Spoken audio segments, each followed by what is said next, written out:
এভাবে যদি আপনারা তালের বড়া তৈরি করেন তাহলে একবার নয় বারবার খেতে চাইবেন। হ্যালো সবাইকে, কেমন আছেন সবাই? আশা করি সকলেই ভালো আছেন, আমিও ভালোই আছি।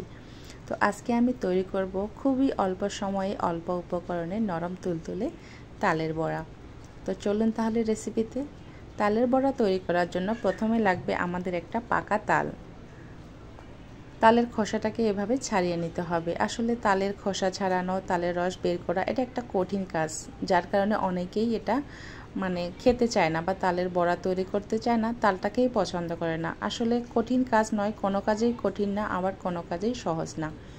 তালের রস বের করার একটা সহজ পদ্ধতি আমি এর আগে একটা ভিডিও আপনাদেরকে দিয়েছিলাম, আপনারা নিশ্চয়ই দেখেছেন। এখন তালটাকে 3 ভাগে ভাগ করে নিচ্ছি। তারপর একটা ধারালো কাঁচি দিয়ে তালের আঁশগুলোকে কেটে নিচ্ছি। কাঁচিটা অবশ্যই ভালো কাঁচি হতে হবে, নয়তো কিন্তু কাটতে পারবেন না। এভাবে তালের আঁশগুলো খুব ভালো করে আমি কেটে নিচ্ছি।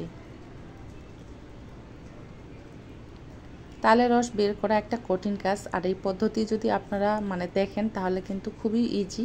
এভাবে তালের রস বের করে তালের রসটাকে সংরক্ষণ করতে পারেন। তারপর তালের আঁশগুলো একটা বড় গামলার মধ্যে নিয়েছি। অল্প অল্প করে পানি দিয়ে তালের আঁশগুলোকে এভাবে ভালো করে চিপে চিপে রসটা বের করে নিচ্ছি। এখন একটা নেটের উপরে দিয়ে তালের রসটাকে বের করে নেব। এরকম নেট কম বেশি কিন্তু সবার বাসায় আছে। দেখুন, এভাবে একটু চাপ দিলেই রসটা বেরিয়ে আসতেছে। কত সহজ, তাই না? আর এই সহজ পদ্ধতিটা কিন্তু আপনারাও অবলম্বন করতে পারেন। তো তালের রস বের করা হয়ে গেছে। এখন দিয়ে দিচ্ছি 2 কাপ আটা। যে আটা দিয়ে আমরা রুটি খাই সেই আটা দিয়ে তৈরি করতেছি। দিয়ে দিলাম হাফ কাপ চিনি। চিনির পরিবর্তে আপনারা এখানে খেজুরের গুড়টাও দিতে পারেন। অনেকে আবার ময়দা অথবা চালের গুঁড়া দিয়েও তৈরি করে, কিন্তু আমার কাছে আটাটা দিয়ে সবচেয়ে ভালো লাগে। এটা কিন্তু অনেক নরম হয়। ব্যাটারটা এরকম হবে, খুব নরম না, আবার খুব যে শক্ত তাও না। নরম হলে ভেঙে যাবে, আবার খুব শক্ত হলে কিন্তু বড়াগুলো শক্ত হবে। তাই বুঝে শুনে ব্যাটারটা এরকম করতে হবে। ব্যাটারটা হয়ে গেছে। এখন গরম তেলের মধ্যে ছোট ছোট করে বড়াগুলোকে ভেজে নেব। তেলটা অবশ্যই গরম করতে হবে, কারণ তেলটা গরম না হলে বড়াগুলো একটার সাথে আরেকটা লেগে যাবে, তারপর ভেঙে যাবে। বড়াগুলোকে উল্টো পাল্টা করে ভেজে নিচ্ছি। ভাজা হয়ে গেলে বড়াগুলো তুলে নেব।